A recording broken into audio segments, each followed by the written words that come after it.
Explored by urban legends. Darjeeling की शांत और खूबसूरत पहाड़ियाँ जहाँ ठंडी हवाएं चलती हैं और चारों तरफ हरियाली है। लेकिन इन हसीन नज़ारों के बीच एक ऐसा रहस्य छिपा था जिसने इस सुंदर जगह को डर का घर बना दिया था। विक्टोरिया बॉयज स्कूल 100 साल पुराना, लेकिन इसके बारे में सुनते ही लोग सहम जाते थे। स्कूल के आसपास एक सिरविहीन आदमी का प्रेत देखा गया था जिसने कई लोगों की जान ले ली थी। हर कोई इसे बस एक कहानी मानता था, लेकिन असलियत उससे कहीं ज्यादा डरावनी थी।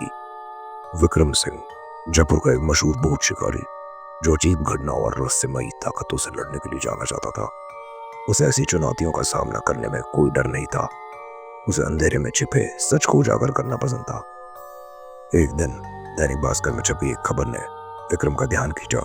डाउ हिल, दार्जिलिंग में रहस्यमयी हत्याएं और एक सिरविहीन आदमी की अफवाहें। विक्रम को महसूस हुआ कि यह मामला उसके लिए ही है और उसने इसे सुलझाने का फैसला किया। अपने सूटकेस में जरूरी सामान रखते हुए विक्रम पूरी तरह तैयार था। उसे पता था कि यह मामला जितना दिख रहा था उससे कहीं ज्यादा पेचीदा था, लेकिन उसकी जिज्ञासा और कर्तव्य उसे रोक नहीं पाए। इस खतरनाक मिशन के लिए विक्रम मेहंदीपुर बालाजी मंदिर गया।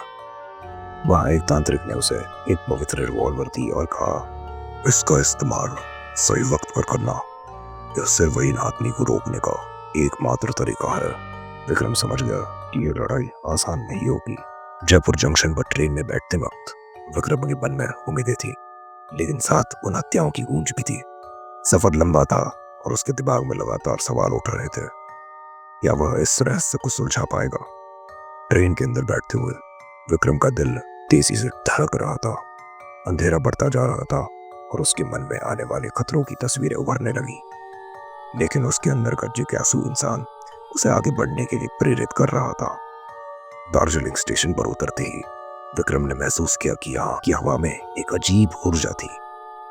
चारों ओर सन्नाटा था और वो जानता था कि यह मिशन जितना दिखता है उससे कहीं ज्यादा खतरनाक है। विक्रम स्कूल के दरवाजे तक पहुंच गया, लेकिन उसे इस बात का अंदाजा नहीं था कि ये उसकी आखिरी लड़ाई होगी। जब वह स्कूल के अंदर गया वो कभी वापस नहीं लौटा। लोगों ने उसे ढूंढा, लेकिन विक्रम का कोई पता नहीं चला। उसके गायब होने के बाद बस एक चीज मिली, उसकी डायरी, जिसमें उसने अपनी आखिरी यात्रा का लेखा जोखा लिखा था। अब कई साल बाद विक्रम का बेटा आर्यन, जो तब सिर्फ 7 साल का था, अपने पिता की डायरी पढ़ते हुए बड़ा हुआ। उसमें दर्ज आखिरी पन्नों में उसने देखा कि कैसे उसके पिता ने सिरविहीन आदमी का सामना करने की योजना बनाई थी, और अब वो जानता है कि उसका अगला कदम क्या होना चाहिए। आर्यन ने ठान लिया है कि वो अपने पिता की इस अधूरी की लड़ाई को खत्म करेगा। उसकी यात्रा अब शुरू होती है और यह कहानी अब तुम्हारे हाथों में है।